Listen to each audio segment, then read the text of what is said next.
Maybe you from the 1970s when the Los Angeles Rams was known as the prison foursome because of that defensive line. Or maybe you in the city of St. Louis, the gateway to the Midwest, where the greatest show on turf brought home the first ever Super Bowl championship. Or maybe you in the here and now with the Rams back in LA, winners of Super Bowl 56. It doesn't matter because when it comes to this, it's all about the Los Angeles Rams. Horns up, Rams South. Time to talk Rams football.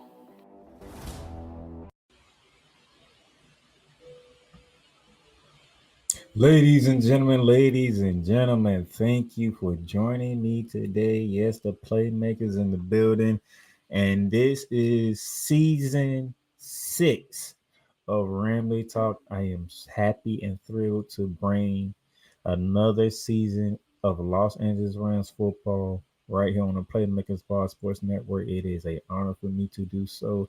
Thank you guys for a incredible season 5. Uh, if y'all don't remember, season 5, we were ranked 55th amongst all LA podcasts. Okay. We was ranked second in NFC West podcasts. It was a thrill. It was a blast. We didn't win the Vince Lombardi Trophy. Shout out to the Eagles on that one. But season 5 was great. Looking forward to more and bigger things here in season 6. Thank y'all for joining me today on this Thursday, August 7th, 2025. Thank you for watching. If you're watching on the YouTube channel, on the Playmakers Blog YouTube channel, go ahead and hit that subscribe button, hit that notification bell so that anytime we get ready to post Rams content, especially if you're a Los Angeles Rams fans, you'll be the first one to know and you can be the first ones to watch and listen in on it. Those of you who like listening to the audio, who enjoy listening to the audio, Spotify, Apple Podcasts, Amazon Music, iHeartRadio, Pandora, and wherever else you can find podcasts. As you already know, we have hit preseason, and y'all know how I like to do it. I don't really talk about preseason like that because I'm really not looking forward to seeing who's going to be on the team. I'm really looking forward to seeing what my starters look like, and with Sean McVay, we don't play our starters. So I was like, this is a time where I can go through the current schedule for the Los Angeles Rams, go through each opponent, what they did during the season last year, what they did during the off season, as we get ready to gear up for the 2025 NFL season. So this week we got our first 5 games of the week coming up this week. So without further ado, let's go ahead and jump right into it because beginning with our very own Los Angeles Rams, 10-7 last year, NFC West champions, uh, the 4th seed in the NFC, beat the Minnesota Vikings in the wild card round and was defeated by the Philadelphia Eagles, who went on to win the Super Bowl in a division round, the most competitive playoff game of the 2024/2025 playoffs was the Rams and Eagles out at Lincoln Financial Field on a snowy Lincoln Financial Field. Matthew Stafford completed 65.8% of his passes last year, throwing for 3,762 yards with 20 touchdowns, 8 interceptions. Kerryon Williams, who carried the ball 316 times for almost 1,300 yards, 14 touchdowns. He also had 34 catches, 182 yards receiving with 2 touchdowns. And shout out to you getting a 3-year contract extension, $33 worth, 33 million, should I say. Congratulations to you on your contract extension and signing pretty much long term with the Rams, an extra 3 years for Kerryon Williams. Shout out to you. Puka Nacua led the receiving corps with 79 catches, almost 1,000-yard season for him, just 10 yards short of 1,000 yards. He had 3 touchdowns, only played in 11 games. Only 11 games. Cooper Kupp, 67 catches, 710 yards receiving, 6 touchdowns in 12 games. Cooper Kupp is no longer with us. He has joined the Seattle Seahawks, so he's back in the state of Seattle where he graduated from Eastern Washington. So good luck to you, Cooper Kupp. We'll be seeing you twice a year, and we'll see how that fares out between us and you. Key signings, we did bring back Akil Jackson, our offensive tackle. We also brought back Tutu Atwell on a 1-year deal. We signed defensive tackle Panini Ford. Love that signing. We also bring in center Coleman Shelton to help buffer that offensive line even more. And to replace Cooper Kupp, we bring in Devontae Adams. Now I didn't put it in here, but I probably should have. But I want to give you Devontae Adams' numbers last year with the New York Jets, even though they did not have a stellar season last year, to say the least. But to have Devontae Adams on here, if you're gonna lose Cooper Kupp, when you bring in somebody like Devontae Adams, and I'm with it. I'm with it. You know, I love Cooper Kupp. I love what he did for the franchise. Nothing but love for Cooper Kupp. But bringing in Devontae Adams, I feel good. I am with that. You know. So let me give you Devontae Adams on the last year. And the reason why I feel good about this signing. Because people thought he wasn't, even though the Jets had a horrible season, Devontae Adams did. Devontae Adams had 67 catches, 854 yards receiving with 7 touchdowns. Okay.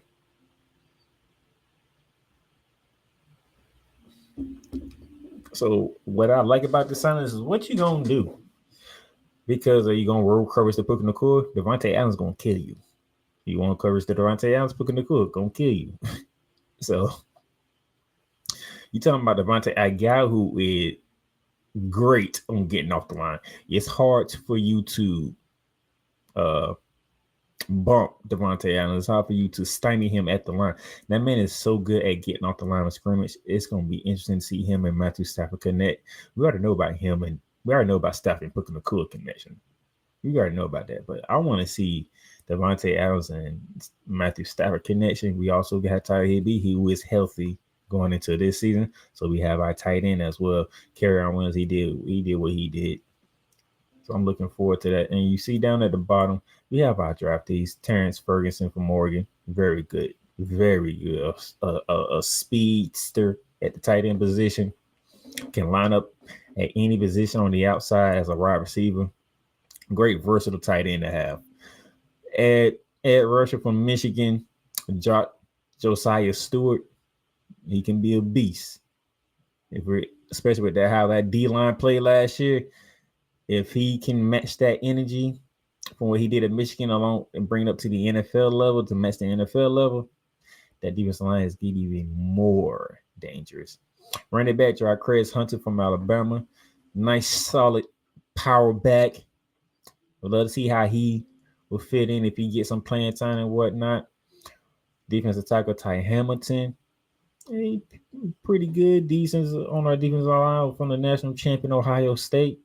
But I know most people have been talking about the guy from Ole Miss, the linebacker, Chris Paul Jr. He's been, he's not related to the NBA player Chris Paul. There's a different Chris Paul we're talking about here. But Paul Jr., I've been hearing a lot of great things out of camp from him. He's probably been one of the stellar rookies that's been showing out during training camp. So looking forward to see what he does if he gets playing time in the regular season. Now, I might watch a couple of preseason games to see some of our rookies and see can they match up well. But for the most part, I won't be paying too much attention to preseason because I know our starters won't be playing.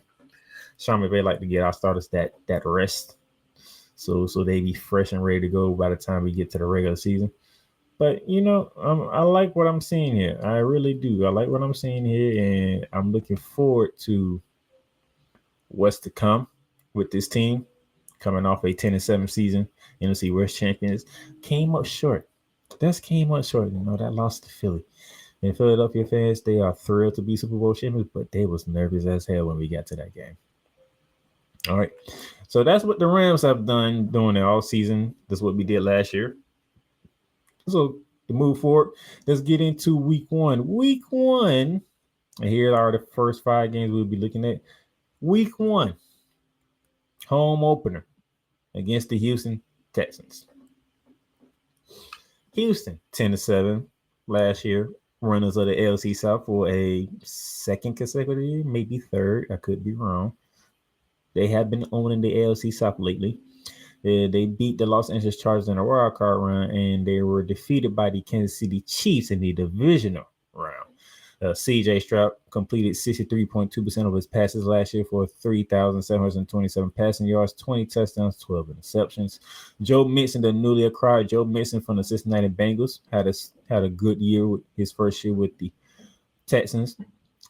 245 carries, 1,016 yards rushing, 11 touchdowns. He also had 309 receiving yards with a touchdown. They star wide receiver Nico Collins, 68 catches, just over 1,000 yards receiving with 7 touchdowns.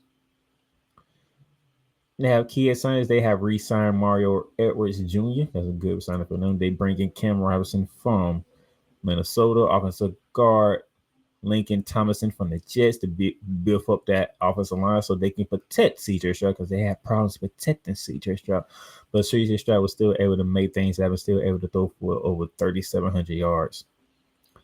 They bring in Sheldon Rankins from the Cincinnati Bengals to buffer that defensive line, and they bring in Kansas City Chiefs wide receiver Justin Watson. As they did lose Stephon Diggs. I forgot what Stephon Diggs landed at. But I got to go back and look, see what Stephon Diggs landed at. But last time we met the Houston Texans was back in 2021, and there was no CJ Stroud in that game. CJ Stroud was still at Ohio State. He was still at Ohio State, so I'm looking forward to seeing how that works with him being in him meeting the Rams for the first time, him coming to SoFi Stadium. That should be a very interesting matchup. Stephon Diggs signed with the New England Patriots, which we'll be seeing them. No, we won't be seeing them, but signed with the New England Patriots, so that should be something to look forward to if you're a New England fan. So Houston, they've been doing some shuffling around on their roster this offseason, so week 1 might not be a good indication of how Houston may look this year. You know, you just lost a stud wide receiver in Stephon Diggs. You should have Nico Collins back. You should have Tank Dell back, but it's going to be interesting to see how Tank Dell looks coming off that season-ending injury that he suffered. I don't know if they will be ready out the gate. Joe Mixon he's a good running back. He's a good running back, but and then you trying to get that offensive line to gel together against one of the fiercest and young defensive lines in the game, as they showed last year with the Los Angeles Rams. Gerald Verse, Brandon Fitz, you know, that's Kobe Turner, and you know that D line is gonna be nasty, even with an extra year of experience under their belt now. So CJ Stroud could be running for his life out the gate week 1, as that offensive line is trying to gel and find a continuity with themselves. So give me the Rams. I'm taking the Rams to open up SoFi Stadium and open up with a W on that opening weekend of the NFL season. So I see us being 1-0 on this one, and moving on from the home opener to our first away game, where we go to Nashville, Tennessee, to take on the Tennessee Titans. Here we go. Will Levis completed 63% of his passes for just over 2,000 yards, 13 touchdowns, 12 interceptions, 12 games. They also had backup quarterback Mason Rudolph, who started games. When they benched Will Levis, he completed 64% of his passes for 1,530 yards passing, 9 touchdowns, 9 interceptions in 8 games. He's no longer with the Titans. He has fallen back to Pittsburgh to be in Pittsburgh Steelers quarterback room. There also houses Aaron Rodgers. Tony Pollard, his first year with the Titans after being with the Dallas Cowboys, 260 carries for 1,079 rushing yards and 5 touchdowns. Calvin Ridley, 64 catches. He had a 1,000-yard receiving year with 4 touchdowns. They bring in Xavier Woods from the Carolina Panthers. They bring in offensive guard Kevin Zitzler from Detroit. They bring in Demontre Jones from Seattle, corner safety. Offensive tackle Dan Moore from the Pittsburgh Steelers, and defensive tackle Sebastian Joseph Day from the Los Angeles Chargers. They do have a new coach. Brian Callahan is in his Brian Callahan is going into his second season as head coach. Will Levis is out for the season after having shoulder surgery. So he's out for the season. And most likely we are looking at rookie Cam Ward leading the charge for the Tennessee Titans. I don't know who else they have on their depth chart. Let me look. I do believe this will be Cam Ward's team because it's going to be Will Levis or Cam Ward. And Will Levis had to have shoulder surgery during the offseason, which is going to end his season before he even starts. So that could be detrimental to him in his NFL career. But we do wish Will Levis a full recovery from shoulder surgery. But this should put the team in the hands of Will Levis. Cam Ward, shall I say, the rookie from the University of Miami. I want to see how that goes. Who else they have? They have Brennan Allen, Tim Boyer on their quarterback depth chart as well. Both guys have experience. Brennan Allen from Arkansas is going into his 10th year. Tim Boyer going into his 8th year out of Eastern Kentucky. So they have experience, but I could see them playing one of them and having Cam Ward to sit back and watch and get acclimated with the NFL game. Because the NFL game is a different speed than the college game, so I could see them do that. But nevertheless, it don't matter who they play. Before I get to that, the last time we saw them was in 2021 when they came to Los Angeles and they embarrassed us on Sunday Night Football. The reason why I remember that one so very well is because that was just hours away from the calendar hitting November 8th, and it would have been my birthday. So yeah, the last time we saw the Tennessee Titans, they gave me not so happy birthday gift by coming into LA and beating the brakes off the Rams in SoFi Stadium on Sunday Night Football, which was very terrible. I remember that so well because I was in Fort Lauderdale, Florida. We had rented an Airbnb out there, and we got to watch football, and I was not thrilled. I was pissed off. I was pissed the hell off that I watched that game. And we got destroyed the way that we did on Sunday Night Football. Yeah, I remember that very well. But we did go on to win the Super Bowl that year, so it ended well. But the Titans came into last season 3-14, finished last in the AFC South. Could be another terrible season for the Titans this year, because then again, we'll see how quick Cam Ward can pick up the NFL game, because that's going to be the guy that they're going to need. Either way, week 2, you got to find out who your starter is. You got to find out what your team going to look like. You get your ass whooped in Nashville. The Rams go 2-0. Plain and simple. You can leave it plain and simple. That's plain and simple. Week 3, here we go. NFC divisional rematch.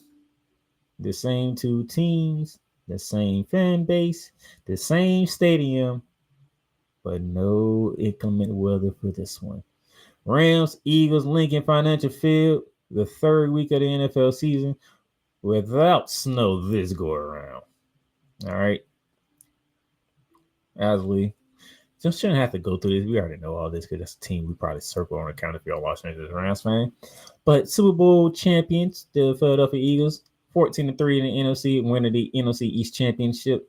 They were the second seed in the NFC. They beat Green Bay in the wild card round. Obviously, we talked about them beating us in the divisional round. They beat the brakes off the Washington Commanders in the NFC Championship game. And they beat the Kansas City Chiefs in the Super Bowl, which I had a pleasure to be on Radio Row for. Shout out to the Eagles. Shout out to the Kansas City Chiefs, being able to interview mostly the Chiefs players. Shout out to being on Radio Row. Shout out to my brother Eric Wilson for having a media auditions for me to get to New Orleans and be a part of Radio Row. Great experience. Got to hang out with different people. Got to meet different people. So that was a very interesting thing. And shout out to the Eagles for winning the Super Bowl. Jalen Hurts, who was the Super Bowl MVP, completed 68.7% of his passes last season. Just 97 yards short hitting 3,000 passing yards. He had 18 touchdowns and 5 interceptions. He also ran for 630 yards with 7 rushing touchdowns, mainly because of the tush push, but hey, it is what it is. Saquon Barkley. That dude there. 345 carries last year in his first year with the Eagles. Over 2,000 yards rushing with 13 touchdowns. That man was unstoppable. And he enjoyed playing against us because he broke about 350-yard touchdowns against us? Like, that dude is different. Man, that dude's different. A.J. Brown, 67 receiving for 1,079 receiving yards, 7 touchdowns. Devontae Smith, 68 catches for 833 receiving yards with 8 receiving touchdowns. Man, them damn Eagles, boy. What can you say about the Eagles? Key addition signings, they bring in cornerback Deidre Jackson, running back A.J. Dillon from the Green Bay Packers, which is interesting. And they brought back linebacker Zach Braun, who's been very key for them on defense in the middle, controlling the defense, calling the defense. Zach Braun has been very good for them in the middle. Not to mention Jalen Carter. I know some of y'all just went, so I know I'm sorry. But hey, Jalen Carter, he's the reason why the Eagles are Super Bowl champions. Because guess what? He won for Jalen Carter. The Eagles would have lost the game to us. And we probably went on to win the Super Bowl. But Jalen Carter did what he needed to do to ensure that his team finished the job. As we mentioned the last time we met, divisional round, 28-22 Eagles in Philadelphia. Stinker on that one. And yet it's going to be a stinger again because I think that's when we take our first loss of the season in Philly. I rather for us to lose to them here and then get them back in the playoffs and then having us beat them in the regular season and them getting us back in the playoffs. So I'll take my first L right here in Philly. I feel it to be another tightly contested game back and forth, and Philly will just will come out at home surviving this one. All right, so 2-1 so far. 2-1. Not bad. We come back home. We play the Indianapolis Colts. The Colts were 8-9 in the last year, finished second in the AFC South, did not make the playoffs. Anthony Richardson, 47.7 completion percentage, 1,814 passing yards, 8 touchdowns, 12 interceptions. He also ran for almost 500 yards with 6 touchdowns in 11 games. They had some issues with him, so they benched him. They brought in Joe Flacco, 65.3% completion percentage, 1,761 passing yards, 12 touchdowns, 7 interceptions. He is no longer there. They brought in Daniel Jones, and Joe Flacco is back with the Cleveland Browns. So that's going to be interesting to see right there out the gate. Jonathan Taylor, over 300 carries on the season, 1,431 rushing yards, 11 touchdowns. He had a pretty productive season last year. Alec Pierce, 37 catches, 824 yards, 7 touchdowns. That is a deep threat. But their workhorse in the receiving corps is Michael Pittman Jr., 69 catches, 808 receiving yards with 3 touchdowns. As I mentioned earlier, they brought in Daniel Jones. Joe Flacco is back in Cleveland. They bring in cornerback Travarius Ward from the San Francisco 49ers. They bring in safety Cameron Bryan from the Minnesota Vikings. And they bring in Khalil Herbert, running back from the Cincinnati Bengals. The last time we met the Indianapolis Colts was in 2023. The Rams won 29-23 in overtime against the Indianapolis Colts. That is the game where Puka Nacua went off. Okay. They could not stop Puka Nacua whatsoever. And in overtime, Stafford just kept going to Puka Nacua, and Puka Nacua got it in the end zone for the game winner, walk-off overtime victory. See you later in Indianapolis. Broke a lot of hearts. And Pat McAfee and company was at that game too. This makes it even more special. All right. But will it be Anthony Richardson? Will it be Daniel Jones? By the time we get to week 4, we will know who will be the starter for the Indianapolis Colts. And it won't even matter because y'all coming to SoFi Stadium, y'all going to take this L. Jonathan Taylor, as good as he is, you ain't Saquon Barkley, sir. So you would not be going off for no goddamn 200 yards rushing against us. I got the Rams on this one. We get back in the World Cup after we take an L to the Philadelphia Eagles. That puts us at 3-1. And then on a short week Thursday night football, the first primetime game on the Los Angeles Rams schedule. And here come the 49ers of San Francisco. San Fran had a terrible season last year, mostly due to injury. 6-11, fourth in the NFC West. I know a lot of people were happy, not just Rams fans, Seahawks fans, Cardinals fans, all, but it was mostly due to injury of anything. Brock Purdy competed just about 66% of his passes for 3,864 passing yards, 20 touchdowns, 12 interceptions. Christian McCaffrey, in only 4 games played last year, that was a big difference last year. 50 carries, 202 yards rushing. That's about all he can give you in 4 games. Deebo Samuel, who's no longer there, he's in Washington with the Commanders. 51 catches, 670 yards, 3 touchdowns. George Kittle, 78 receiving yards, over 1,100 receiving yards, 8 touchdowns. Brandon Ayuk had a season-ending injury. I don't know if he'll be back in time for this game or would it be after this game. But he had a season-ending injury. I don't know when he'll be back. I don't know if he'll be back to the start of the season. It's kind of tricky when you have season-ending injury, especially in the half part of the season. So we'll see about that. They did bring in defensive end Leonard Floyd from Buffalo on a 2-year, $24 million deal. They did bring in Devontae Campbell. That was ironic. So they do bring in wide receiver Matt Hollins from the Houston Texans. So it's going to be interesting. We swept them last year. Got them 24-27 in Los Angeles. Then we went to Santa Clara on a Thursday night, ironically. And we beat them 12-6 in a field goal affair. No touchdown, just straight field goals. Straight field goals in that game. It was a field goal fest. But nevertheless, we at home. It's a Thursday night, and we're going to beat the 49ers. I don't care how Snowman feels. We're going to beat the 49ers. It is what it is. So, through our first 5 games, 2 W's, we got 4 wins, sandwiching in with the L with the Eagles. So, win Houston, win Tennessee, lost the Eagles, win Colts, win 49ers. So, that puts us at 4-1 through the first 5 games of the season, the first 5 weeks of the regular season. That puts us at 4-1. All right. Next week, when we come back next week, we'll be talking about the Ravens, the Jags, the Saints, and the 49ers, and with one of them games being an international game. Well, thank you for tuning in on today's episode of Ramily Talk. Thank y'all for watching. Remember, if you're watching on YouTube, hit that subscribe button so you hit that notification bell for all everything we post on the Playmakers blog, especially Rams content. And then if you listen to the audio, Spotify, Apple Podcasts, Amazon Music, iHeartRadio, and wherever else you find podcasts at. I am the Playmaker signing off for the beginning of season 6 of Ramily Talk. I'll see you next week.